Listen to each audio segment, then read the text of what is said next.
So I had a lot of people try to spank me for using cardboard shims to straighten out this wall and everything else, this plaster wall. Another guy says just strip off all of the plaster and re-drywall it. That's fine and dandy to do that, but the homeowners don't want to pay for it.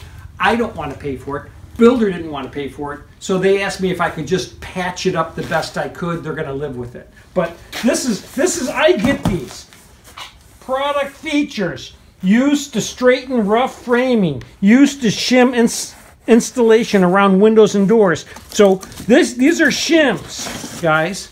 These are shims that I use a lot for plaster, so I can bring the drywall and plaster to the same plane, so I can tape and finish plaster. And guess what this is? Cardboard. It's just pressed cardboard. That's all it is. Now, before they came out with this, a lot of times I would take a box of the glue and I would take some of that cardboard from the glue because the framing was so rough and I had to get something back there. And I'm not a carpenter. I'm just not doing the framing, and I'm not doing that stuff. Sometimes I'd bring my skill saw in and I'd try to straighten out a really bad bowed stud. Matter of fact, one of these times I'll show you how to straighten out a really bad bowed stud with a skill saw and a few screws. And you can take a stud that's got a bad bow in it, make some slices in it, and straighten it right out. It's not a hard thing to do. But so I use shims like this now because I try to carry these around when I know I'm doing plaster. I'll throw them in my truck just for that purpose of being able to straighten out the walls. It works. I've been shimming out walls for 40 years, guys. Never had a problem. I've always used cardboard and stuff like this. I've never had, I probably have used some wood shims here and there. I have those too, but sometimes I just grab whatever's convenient, whatever's around to straighten out the wall.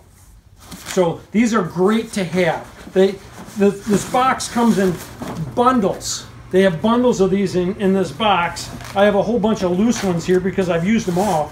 I mean, I've only got 2 bundles left and a bunch of pieces. That's how many times I've used these. I mean, look at this. Used to be full.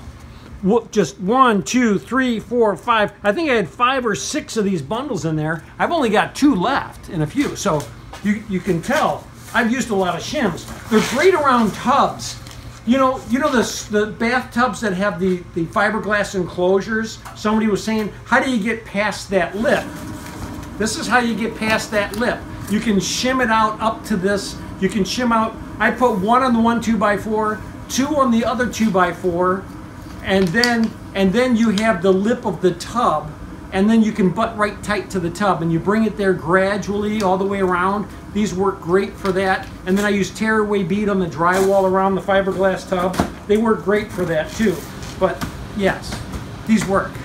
So don't sit there and try to spank me for using cardboard when you probably don't know any better. Shame on you. Because it works, and it's worked for me for years and years and years. So you have a good day. Hey, if you really like this video, subscribe. And if you really, really like this video, share it with somebody else. You have a great day.